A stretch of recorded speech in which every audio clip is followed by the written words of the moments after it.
itong mga peking birth certificates na na-block na ng Philippine Statistics Authority ay umaabot ng mga kabombo sa mahigit 1,600 mahigit. Alamin natin ang follow-up report ni Bombo JC Galvez. Nasa 1,627 na mga peking birth certificates na ang naharang o na-block ng Philippine Statistics Authority o PSA, kabilang ang natanggal na mayor ng Bamban-Tarlac na si Alice Go.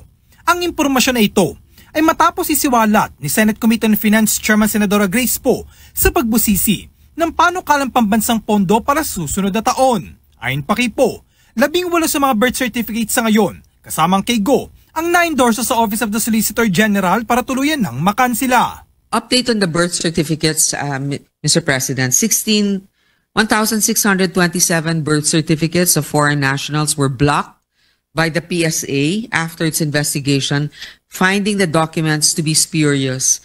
The names of foreign nationals were shared to the BI, DFA, and NBI.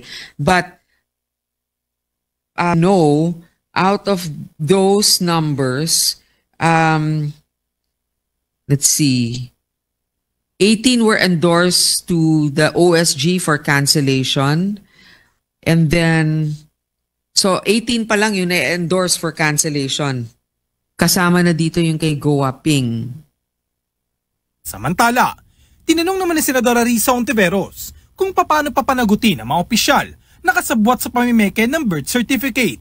Ayon kay Poe, naisumiti na ang mga pangalan ng mga government workers na nangasiwan ng birth certificate sa mayor ng isang lalawigan. Ngunit mayroon ding ikinakasang investigasyon anya ang National Bureau of Investigation. Sinabi naman ni Ontiveros, hiniling ng Department of the Interior and Local Government o DILG ang pag-amyenda sa Local Government Code para magkaroon ng mandato na disiplinahin ang tiwaling local government officials. May iba pang mga importanteng department at ahensya ng ating gobyerno. And if I remember correctly, sa isang hearing, nasabi din po yata ng resource person mula sa DILG na naghihintay sila at ng posible mga pag-amyenda din sa local government code para mas magkaroon sila ng mandato, imbestigahan at kung kakailanganin, disiplinahin ang sino mang tiwaling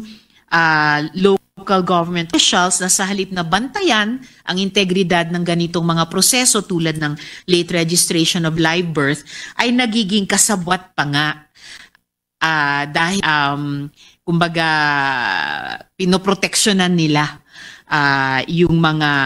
yung mga criminal activities na nabibigyang daan sa ganitong pagkasangkapan ng dapat sagradong birth certificate bilang Pilipino. Sinabi rin ni Poe, bilang tugon sa mga tanong ni Ontiveros, na hihilingin niya sa Department of Justice na isumiti sa kanyang komite ang mga larawan ng mga na-block na birth certificates.